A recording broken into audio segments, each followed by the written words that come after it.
Pessoal, acaba de chegar uma bomba lá em Brasília.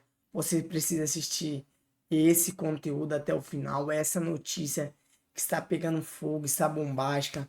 Você que estão chegando agora, já se inscreve no nosso canal, já ativa o sininho para não perder a notificação.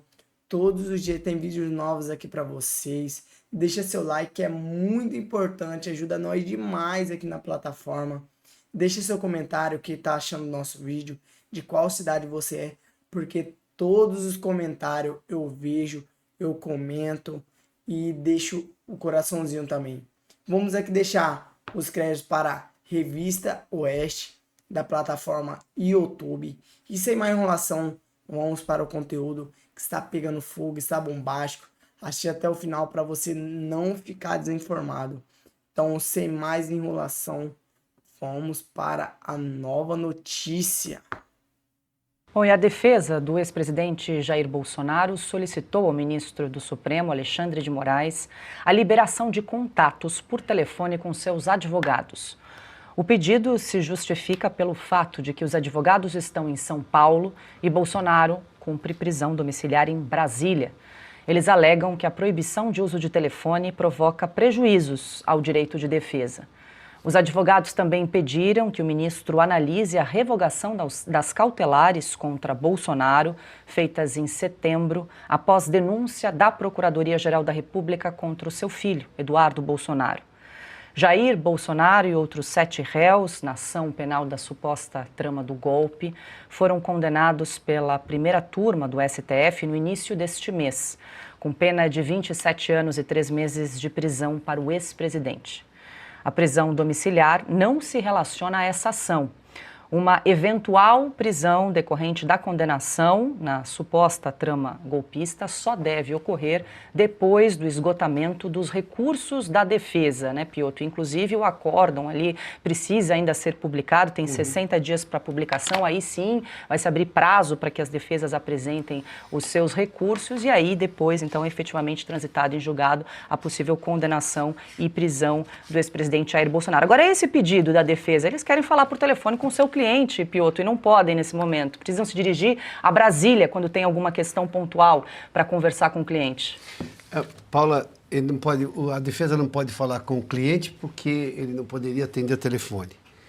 Aí eu tenho a defesa, essa denúncia a qual, por exemplo, estão ali, sim, esses sim denunciados, o Eduardo Bolsonaro e também o Paulo Figueiredo, o presidente Bolsonaro não está denunciado. Então, os advogados já entraram com esse pedido para remover as cautelares.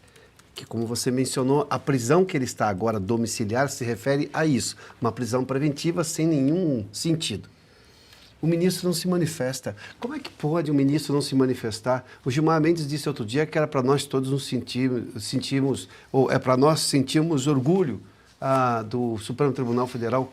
Esse é o Supremo Tribunal Federal, por acaso, esse é exatamente o mesmo juiz que não analisou o parecer da PGR, da Procuradoria-Geral da República, que ali determinava, e o entendimento era que o Clériston da Cunha, o Clesão, podia responder em casa, também com prisão domiciliar, para poder se tratar do problema de saúde. Não respondeu, o que aconteceu? Morreu custodiado pelo Estado. O Clériston da Cunha não volta mais. Agora nós temos um presidente da República, um ex-presidente da República, que nesse caso não foi denunciado e o ministro não se manifesta. Tudo é de estimação do Alexandre de Moraes. Sabe, nós estamos falando de direito penal, estamos falando de lei, de aplicação justa da lei, de razoabilidade. Não se manifesta, não responde. Nesse momento, eu queria dar um recado que, obviamente, os grandes advogados já sabem. Não adianta nada você ser um grande advogado, bem formado, cobrar caro, ser competente. Não adianta nada se você não tiver, por exemplo, num escritório que tem ali algum parente de ministro do Supremo. Porque parece que só esses escritórios têm alguma chance de fazer a coisa acontecer. E normalmente quando é questão pecuniária, muda daqui, muda dali, leniência que é derrubada, essas coisas todas. Aqui nós estamos falando de privação de liberdade pecuniária, né? Multa daqui, multa dali, né? Leniência que é derrubada, essas coisas todas. Aqui nós estamos falando de privação de liberdade e o ministro não se manifesta. Agora os advogados estão pedindo para falar, obviamente, com o cliente. O escritório é de São Paulo. É uma ligação telefônica. de uma prisão domiciliar preventiva que não deveria estar acontecendo, que já deveria ter sido revogado, mas nem para isso o ministro responde. Onde é que o Hugo Mota, onde é que o Davi Alcolumbre, que parece que é muito próximo do Alexandre de Moraes, acham que o Brasil está indo? Aí vem lá, a gente viu ontem, por exemplo, o ex-presidente da Câmara dizer, olha, estamos aqui porque a justiça tributária... Nada disso importa quando você tem um país assolado por injustiça. Este é o ponto, nós estamos tratando desse tema com frequência aqui. Lamentavelmente, outros veículos não fazem, mas aí o problema é deles com o público, que vão ter que responder ou já respondem por isso. E aí vamos lá, ex-governadores dão entrevistas aqui, falam lá, ex-políticos, e aí? Nada. Não vamos falar de anistia, não vamos falar de justiça realmente legal, porque não responder a pedido de advogado você pode até negar. E tem que explicar por quê. Agora, não responder não vale. O último que não foi respondido foi o Clécio da Cunha e a gente viu o que aconteceu. E naquele caso não era nem dos advogados. Os advogados pediram a PGR se manifestou a pedido do juiz, obviamente. Nem isso foi ouvido, morreu na cadeia. Custodiado pelo Estado, coisa de ditadura. E o ministro Alexandre de Moraes autorizou o ex-presidente Jair Bolsonaro a participar de uma entrevista para o podcast Café com Ferri. A decisão, no entanto, não garante a gravação. Cabe ao próprio Bolsonaro, que está em prisão domiciliar, informar se tem interesse. A defesa tem 5 dias para comunicar a posição ao Supremo. Se aceita, essa será a primeira entrevista de Bolsonaro desde a condenação pelo Supremo. Na rede social X, o deputado Eduardo Bolsonaro criticou o autor do pedido da entrevista e afirmou o seguinte, abre aspas, se meu pai topar participar disso, as pessoas verão, na verdade, um refém em cativeiro. Pior ainda, se for confirmado que Bolsonaro estará censurado e não poderá falar sobre o seu processo, fecho aspas, aí para a manifestação de Eduardo Bolsonaro na rede social. O convite, então, foi feito pelo investidor do mercado financeiro Rafael Ferri. Agora cabe a Jair Bolsonaro dizer, então, se aceita ou não essa entrevista, Silvio. Em primeiro lugar, é importante sempre lembrar que o presidente Jair Bolsonaro não deveria estar preso. Não deveria estar preso. Até porque a denúncia da Procuradoria-Geral da República, que envolve o deputado Eduardo Bolsonaro, citado por você, Paula, exclui o presidente Jair Bolsonaro. Ele está preso de forma cautelar por tempo demais, um absurdo, numa trama que começa, inclusive, com o líder do PT, Lindbergh Farias, que foi à justiça pedir que o presidente usasse uma tornozeleira, depois que ele ficasse numa prisão domiciliar, e tudo sempre é atendido, eles agem todos em conjunto para tirar o presidente Jair Bolsonaro de cena, claro, também durante o julgamento desse núcleo crucial, núcleo 1, no qual ele foi condenado a 27 anos de prisão. Eu concordo com o que o deputado Eduardo Bolsonaro escreveu na Rede X. Ele não deveria aceitar, primeiro pelas condições de saúde que ele está. Quem o visitou recentemente narra que ele tem crises constantes de soluço, ele teve um problema recente, teve de ir ao hospital porque estava ali com vômito, queda de pressão, crise de soluço, precisa frequentemente de atendimento médico por causa de um atentado que sofreu à faca naquele 6 de setembro de 2018, quando ainda era candidato por um militante do PT que o esfaqueou, que tentou matá-lo. Pois bem, aliás, um caso, né, que diga-se, é importante sempre a gente dizer, lembrar, porque só a gente fala sobre isso, um caso muito mal explicado. Se tivesse metade do empenho para investigar aquele episódio do que teve, por exemplo, o caso Marielle, talvez o desfecho seria outro. Mas a seletividade, às vezes, acontece na polícia política brasileira. Então, Paula, para resumir, eu acho que ele não deveria aceitar. Acho que se ele quisesse dar alguma declaração, se manifestar de alguma forma, teriam inclusive outros canais para ele fazer isso, mas não. É puro interesse também de quem bate a porta para pedir. Não estou aqui dizendo que a pessoa não pode pedir a entrevista. Todo mundo é livre do ponto de vista de influência, do ponto de vista de imprensa, todo mundo pode pedir. Mas acho também que há um certo interesse por trás disso. Será que ele vai poder falar sobre o processo que enfrenta, que o julgamento que foi condenado, ele vai poder falar sobre esse assunto? Ou não? Ele está censurado, como disse o deputado Eduardo Bolsonaro. Então eu acho que é tudo muito limitado. Ou será que tem alguém também tentando arrancar alguma declaração dele sobre quem ele apoiaria nas eleições de 2026? Aí a gente saberia quem são os verdadeiros interessados em determinadas conversas. Só rapidamente, você libera uma pessoa presa preventivamente, prisão domiciliar, que não deveria acontecer, para conceder uma entrevista a um podcast e não analisa o pedido dos advogados, não responde ao pedido dos advogados, visto que ele não está denunciado na razão que o fez ficar preso, ou seja, pela decisão do próprio Alexandre de Moraes, não responde ao pedido dos advogados. E tampouco também não libera os advogados de conversar por telefone com o seu cliente. Esse é o Estado democrático de direito. Essa foi a abolição violenta do Estado democrático de direito que falaram naquele julgamento que não tem absolutamente nada de lógica, né? Muito menos de direito. Grandes de direito. Pois é, Cauti, muita gente aqui no chat se manifestando, dizendo, olha, Bolsonaro não aceita a entrevista, pode ser uma armadilha, Bolsonaro não deve conceder essa entrevista a esse podcast Café com Ferro. Ele é do mercado financeiro, investidor, né? Não é jornalista. Não, ele é um cara bastante controverso do mercado financeiro, ficou envolvido na chamada bolha do alicate, né, com a Mundial, chegou a CVM condenou ele por uso de informação privilegiada, depois o TRF4 voltou para a primeira instância, depois acabou, se não me engano, prescrevendo a acusação de uso de informação privilegiada contra ele.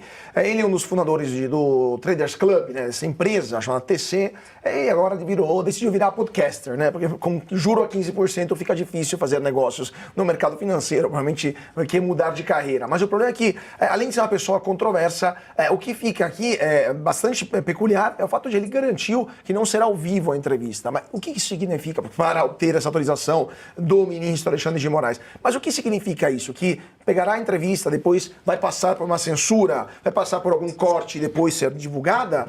Qual que é o problema de não poder fazer uma entrevista ao vivo? Né? E, eventualmente, qual será a garantia que essa entrevista será divulgada na sua íntegra, por exemplo?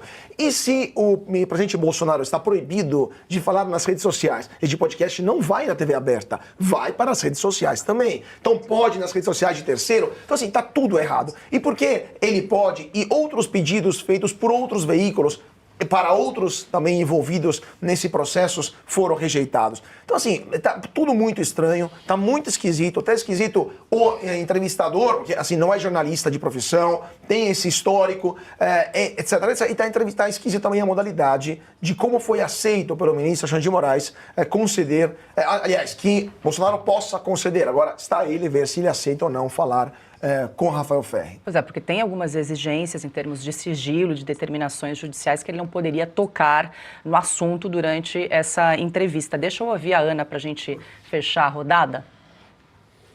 Nada a acrescentar, Paula, apenas deixar uma pergunta para o Alexandre de Moraes, reafirmando se ele vai responder ao nosso questionamento para a entrevista com o Felipe Martins.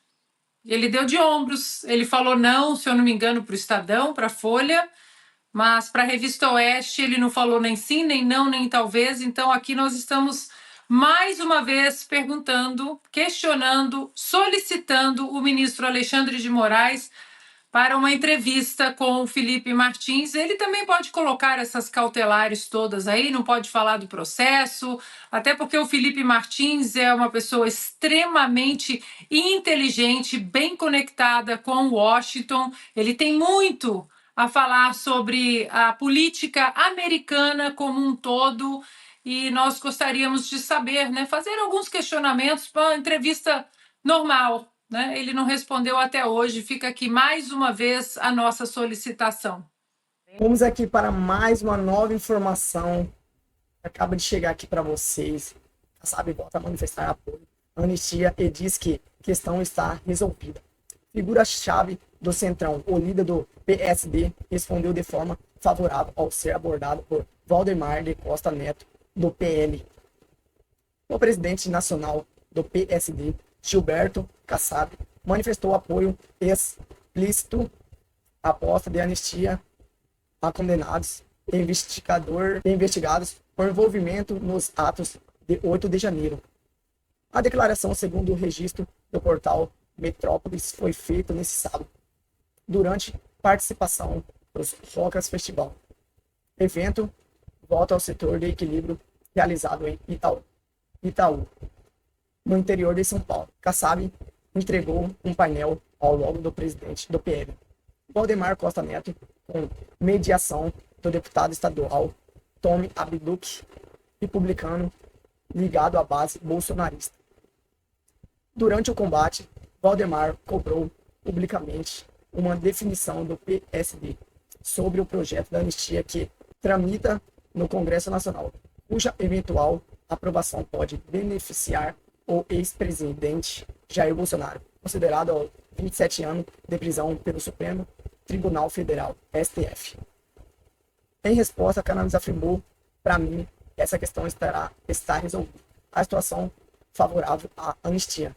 A fala foi recebida com aplausos por Valdemar, que tem pressionado pela unificação de partido do centro-direita em torno da pauta. A posição de Kassab deve turbinar a mobilização política em curso por parte de legendas do centrão e da direita institucional em defesa da anistia.